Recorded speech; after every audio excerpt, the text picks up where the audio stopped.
天性。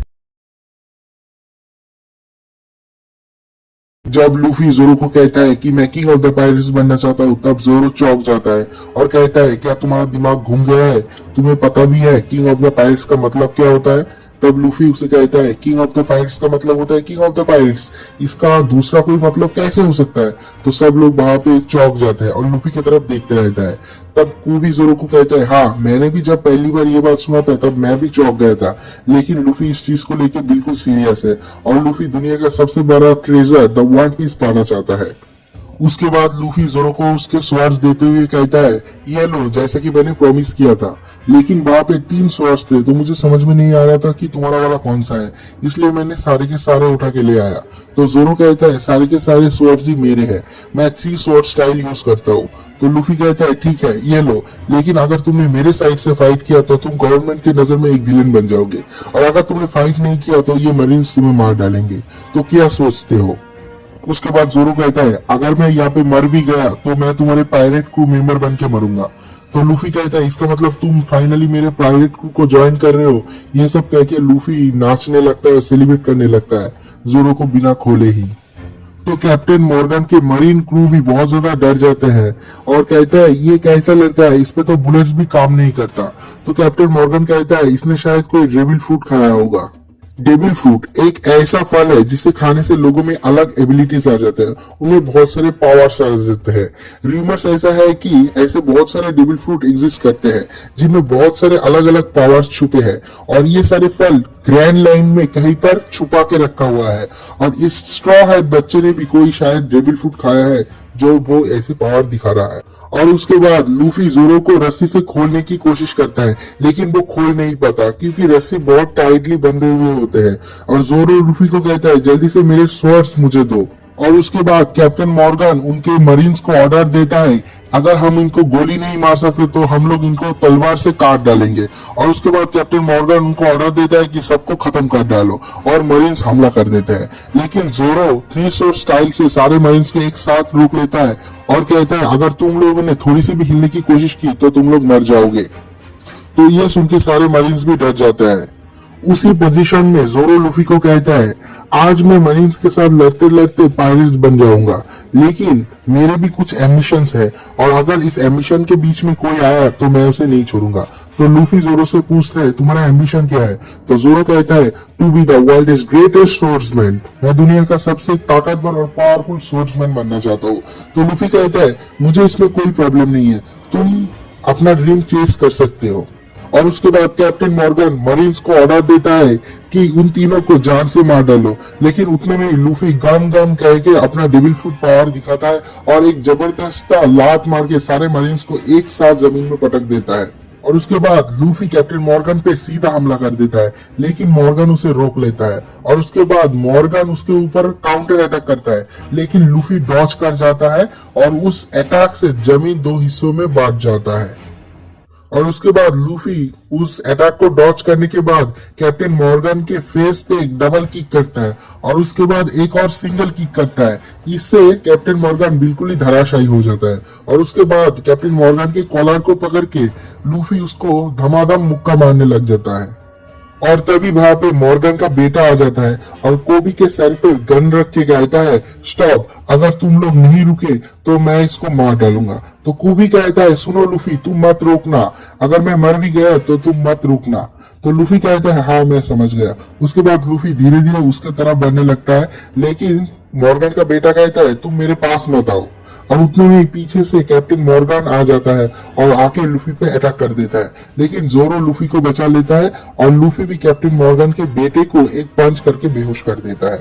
और उसके बाद लूफी जोरो को कहता है थैंक्स मुझे बचाने के लिए। तो जोरो कहता है कोई बात नहीं कैप्टन। और उसके बाद ही जोरो बेहोश हो जाता है। तो कुबी पूछता है जोरो क्या तुम ठीक हो ना? तो जोरो कहता है नहीं मुझे कुछ नहीं हुआ है, मैं बस बहुत ज्यादा भूखा हूँ और कुछ नहीं हुआ। और उसके बाद मरीन बेस के अंदर का एक सीन दिखाता है जहाँ पे वो वियर्ड सा लड़की दिखाता है जो हर जगह पे चोरी करता है, घूमता है। वो एक रूम पे आता है और वहां पे एक सीक्रेट लॉकर मिलता है और वो सोचता है इसके अंदर ही होगा ग्रैंड लाइन का नक्शा, लेकिन ग्रैंड लाइन के नक्शे के बदले उसके हाथ लगा एक नक्शा जहाँ पे लिखा हुआ है बगी द पायरेट्स। इस शहर को कैप्टन मॉर्गन से बचाने के लिए लूफी और जोरो को सब लोग एक रेस्टोरेंट पे ट्रीट दे रहे होता है और वहां के मरीन्स और उस शहर के लोग भी बहुत ज्यादा खुश होते हैं जोरो और लूफी से। तो जोरो खाना खाते हुए कहता है, मैंने इतना ज्यादा खाना खा लिया है कि लगता है मेरा पेट भी फट जाएगा। और ये सब खाना खाते खाते वो लूफी से पूछता है, तुमने मुझसे कहा था कि तुम एक क्रू बना रहे हो, एक पायलट क्रू, तो बाकी के मेंबर्स कहाँ पे है? तो लूफी कहता है, मेरा और बाकी का मेंबर्स नहीं है, तुम ही मेरे क्रू के पहले मेंबर हो, just you and I the first crew. तो जोरो कहता है, क्या तुम और मैं बस एक पायलट क्रू है? तो ठीक है, अब तुम ये मत कहना कि तुम्हारे पास कोई शिप नहीं है। तो लूफी कहता है, नहीं मेरे पास शिप है। और लूफी बाहर को एक बोट को दिखा के कहता है, ये है मेरा शिप, एक छोटा सा बोट। तो जोरो कहता है, इस छोटे से शिप से तुम ग्रैंड लाइन पे जाओगे? तुम कैसे जाओगे, क्या तुम पागल हो?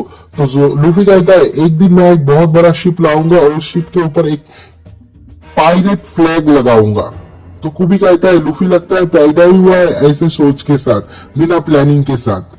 और इसके बाद वो छोटी बच्ची लूफी से पूछता है, लूफी इसके बाद तुम लोग कहाँ पे जाने वाले हो? तो लूफी कहता है, ये तो बहुत ही ऑब्वियस है, इसके बाद हम लोग सीधा ग्रैंड लाइन पे जाने वाले हैं। तो कुबी कहता है, क्या तुम पागल हो गए हो? तुम लोग सिर्फ 2 क्रू मेंबर हो, तुम दोनों मिलके ग्रैंड लाइन पे कभी नहीं जा सकते। तो वो छोटी बच्ची कहता है, मैंने सुना था कि ग्रैंड लाइन बहुत ज्यादा खतरनाक है। तो कुबी कहता है, तुमने जितना सुना है उससे भी ज्यादा खतरनाक है ये ग्रैंड लाइन।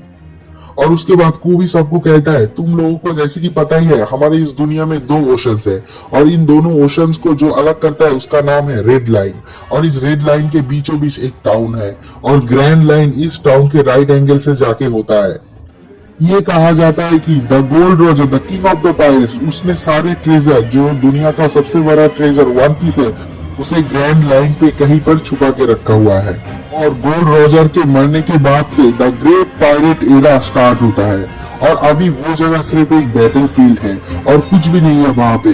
और बहुत लोग उसे कहते हैं द पायरेट ग्रेवयार्ड, मतलब पायरेट्स का कब्रिस्तान। वो एक बहुत ही ज्यादा खतरनाक जगह है और जो लोग वहां पे जाते हैं वहां से कभी भी लौट के ठीक से वापस नहीं आते। और उसके बाद लूफी कहता है, हाँ वन पीस को ऐसी ही जगह पे होना चाहिए क्योंकि वो वन पीस है और हम लोग एग्जैक्टली वहां पर ही जाने वाले हैं। तो जोरो कहता है, ठीक है तो वक्त हो गया, तो हम लोग चलते हैं ग्रैंड लाइन पे। और तभी कुबी आता है और कहता है, नहीं तुम लोग कभी नहीं जा सकते, वहां पे नहीं जा सकते, वहां पे बहुत ज्यादा खतरा है। तो जोरो कहता है, तुम्हें क्यों चिंता हो रहा है, तुम तो हमारे साथ नहीं जाने वाले हो। तो कुबी कहता है, मैं तुम्हारे साथ नहीं जाने वाला हूँ, लेकिन मुझे चिंता हो रहा है। मुझे पता है मैं और लूफी बहुत साल से दोस्त नहीं है, लेकिन हम लोग दोस्त है ना?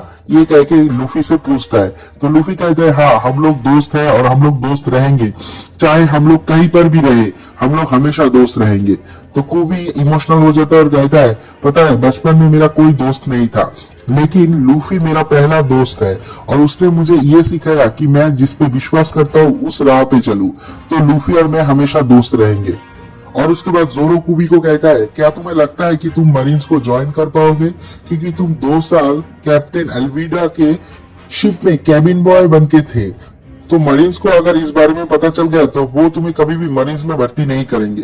तो कुबी कहता है, मैंने तो इस बारे में सोचा ही नहीं था। और तभी वहां पे मरीन्स क्रू आ जाता है और कहता है, क्या तुम लोग पायरेट्स हो? अगर तुम लोग पायरेट्स हो तो तुम लोगों को अभी इस शहर को छोड़ के जाना पड़ेगा। तो वहां पे मौजूद सारे लोग कहते हैं, इन लोगों ने हमारी जान बचाई, कैप्टन मॉर्गन से हमको बचाया और तुम लोग इन्हीं जाने के लिए कह रहे हो? तो सब लोग चिल्लाने लग जाता है। लेकिन लूफी कहता है, लगता है हम लोगों का जाने का वक्त हो गया है। तो उसके बाद लूफी बाहर से जा ही रहा होता है कि नेवी कैप्टन, मतलब मरीन कैप्टन उसे पूछता है, क्या कुबी जो ये लड़का है क्या वो तुम्हारे क्रू का मेंबर है? तो लूफी कहता है, नहीं वो मेरा क्रू का मेंबर नहीं है, लेकिन मुझे पता है कि वो अब तक क्या कर रहा था। वो 2 साल कैप्टन लेडी अल्विडा के शिप पे कैबिन बॉय का काम कर रहा था। ये सब कह के कुबी को गुस्सा दिलाता है, जिससे कि कुबी लूफी के ऊपर हाथ उठा देता है और लूफी भी उसे पीटता है। और इससे यह साबित होता है कि कुबी लूफी के क्रू मेंबर नहीं है। तो इसके बाद मरीन कैप्टन उसे कहता है, तुम दोनों जितना जल्दी हो सकता है हमारा शहर छोड़ के चले जाओ। जब लूफी यहाँ से जा रहा होता है तब कुबी को समझ में आता है कि लूफी ने ऐसा क्यों किया। उसने उसको मारा और कुबी ने भी उसके ऊपर हाथ उठाया। इससे साबित हो जाता है कि वो एक पायरेट नहीं है, क्योंकि वो एक मरीन बनना चाहता है और अगर एक पायरेट के साथ उनका रिलेशन रहा तो वो उनको मरीन में कभी भी ज्वाइन नहीं कराएगा।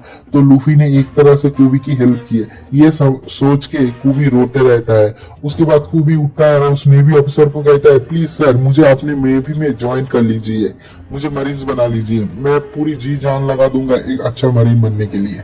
और उसके बाद लूफी और जोरो उनके बोट के पास आ जाता है और वो लोग सेल्स की तैयारी करते हैं, मतलब समुद्री यात्रा की तैयारी करते हैं। और तभी वहां पे वो लड़की, उसकी मादर और कुबी आता है और कहता है, लूफी तुमने मेरे लिए ऐसा कुछ किया है जो आज तक किसी ने नहीं किया। तो जोरो कहता है, मैंने आज तक जिंदगी में कभी भी ऐसा नहीं देखा कि एक मरीन एक पायरेट्स को थैंक यू कह रहा है।